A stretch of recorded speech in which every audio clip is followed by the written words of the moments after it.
পূর্ব আসামের তিনসুকিয়া জেলার মধ্যরাতে সেনা ঘাঁটিতে হামলায় আহত 3 সেনা।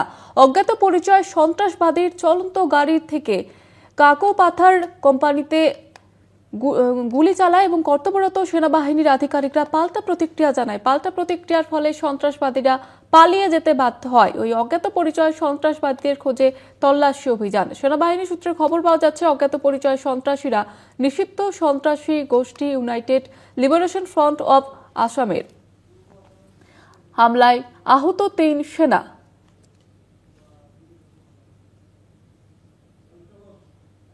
আমাদের সঙ্গে টেলিফোন লাইনে রয়েছে প্রতিনিধি অরিত্র ঘোষ। অরিত্র, কি জানা যাচ্ছে?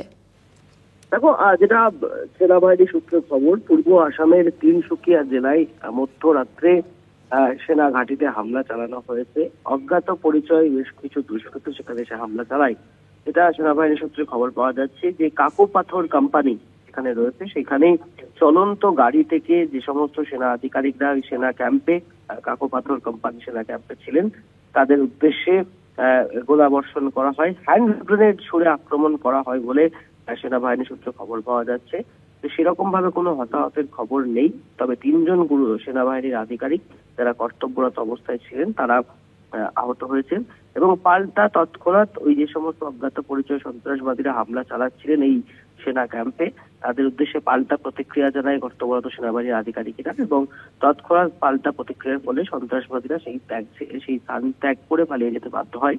ইতিমধ্যেই ওই অজ্ঞাত পরিচয় সন্ত্রাসবাদীদের খোঁজে তল্লাশি অভিযানটা শুরু করেছে সেনাবাহিনী। তবে যারা সূত্রের খবর, যে সন্ত্রাসবাদী যারা হামলা চালিয়েছিলেন তারা নিষিদ্ধ সন্ত্রাসী গোষ্ঠী ইউনাইটেড লিবারেশন ফ্রন্ট তথা উলফা এই সংগঠনের সাথে তারা জড়িত বলে প্রাথমিকভাবে অনুমান করা হচ্ছে। ইতিমধ্যেই এই যে ঘটনা, সেই ঘটনার জন্য আর্মি ইন্টেলিজেন্সের তরফ থেকেও তল্লাশি অভিযান শুরু করা হয়েছে, যেটা প্রাথমিকভাবে অনুমান করা হচ্ছে কেন এই অতর্কিত হামলা।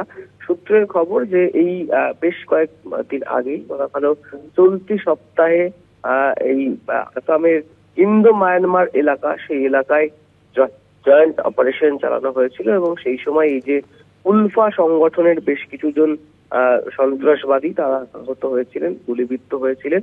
এই ঘটনার পাল্টা প্রতি আক্রমণ শানাতেই হয়তো এই ধরনের হামলা চালানো হয়েছে বলে সূত্রের খবর। তবে ইতিমধ্যেই অজ্ঞাত পরিচয় যে সমস্ত সন্ত্রাসীরা গতকাল মধ্যরাত্রে এই হামলা চালিয়েছিলেন কাকাপাথর কোম্পানিতে, তাদের প্রতি ইতিমধ্যেই তল্লাশি শুরু করেছে সেনাবাহিনী। ধন্যবাদ জানাবো অরিত্র।